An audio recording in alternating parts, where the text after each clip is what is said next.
Shalom, good morning everyone. పరిశుద్ధులందరికీ ఉదయకాల శుభవందనములు. ఇది కృపావాక్యంలోకి వెళ్లే ముందు మరి మనం చూసుకున్నట్టయితే భక్తులైన వారి గర్భమున భక్తులైన వారు జన్మిస్తారు. నీతిమంతులైన యథార్థవంతులైన వారి గర్భమున నీతిమంతులైన యథార్థవంతులుడే జన్మిస్తారు. దుర్మార్గుల గర్భములు దుర్మార్గులు జన్మిస్తారు, అది మనకు అనవసరం. అయితే ఈ యొక్క శ్రేష్టమైన గ్రంథములో యోబు భక్తుడు ఒక మాట అంటున్నాడు. ఇది నా కృపావాక్యములో యోబు గ్రంథము 14వ అధ్యాయం 4వ వచనం చూసినట్లయితే, పాప సహితులలో నుండి పాపరహితుడు పుట్టగలిగిన ఎంత మేలు. ఏమంటున్నాడు? పాప సహితుల నుంచి పాపరహితుడు అనగా ఒక పాపి గర్భమున పాపము లేని వాడు పుట్టితే ఎంత బాగుండు అంటున్నాడు. ఇది సాధ్యమా అంటున్నాడు. అవును, ఇది మానవాళికి ఈ సృష్టికి అసాధ్యమే, కానీ ఈ సర్వ సృష్టిని సృష్టించిన సృష్టికర్తకు ఇది సాధ్యమేనని నీతిమంతుడైన యథార్థవంతుడైన ఒక భక్తి కలిగిన యోబు గారు తన శ్రమలలో పలుకుతున్నాడు. స్త్రీ గర్భమును జన్మించిన నరుడు ఎలాంటి వాడు?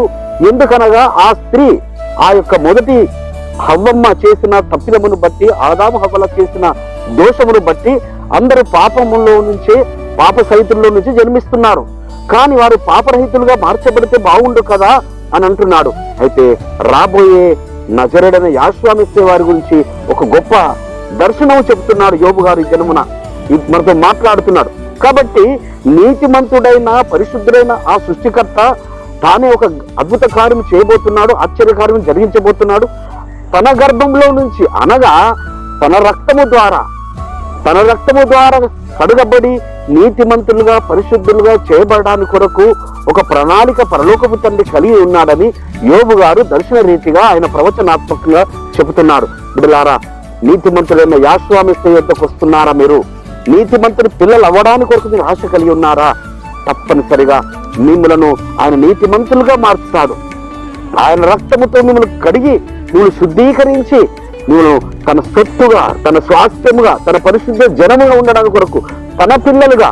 సో ఇక మారు మనసు పొంది రక్షింపబడి నూతన జన్మ అనుభవం బాప్తిసంగా పొందుకున్న వారు నీతిమంతుని యొక్క పిల్లలు.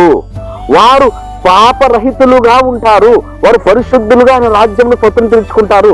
ఆ పరలోకమును చూస్తూ పలుకుతున్న యోబు గారు పలికిన మాటలు ఇవి కొన్ని తరాల తర్వాత, కొన్ని వేల సంవత్సరాల తర్వాత ఇవి జరగబోతున్నాయని యోబు గారు దర్శన రీతిగా సెలవిస్తున్నాడు. ఈ దినమును నిన్ను బిడ్డలారా, నిన్ను నీతిమంతులైన యాశ్వామిచ్చే రక్తము ద్వారా నేను పాపరహితులుగా, మరి నీ యొక్క సంతానమును పాపరహితులుగా ఆయన ఆశీర్వదించిన ఉన్నాడు. అతి కృప యాశ్వామిచ్చే మనందరికీ దయచేయను గాక.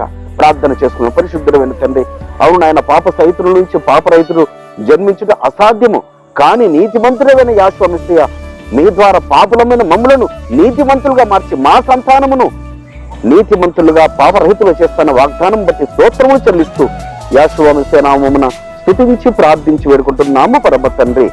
మన పరలోకపు తండ్రియు రక్షకుడును విమోచకుడును నజరేయుడైన యాశ్వామిచ్చే వారి దివ్య సముఖం నుంచి మీకు, మీ కుటుంబాలకు, మీ వంశాలకు శాంతి, సమాధానం, కృపయు మెండుగా కలుగును గాక. ఆమేన్.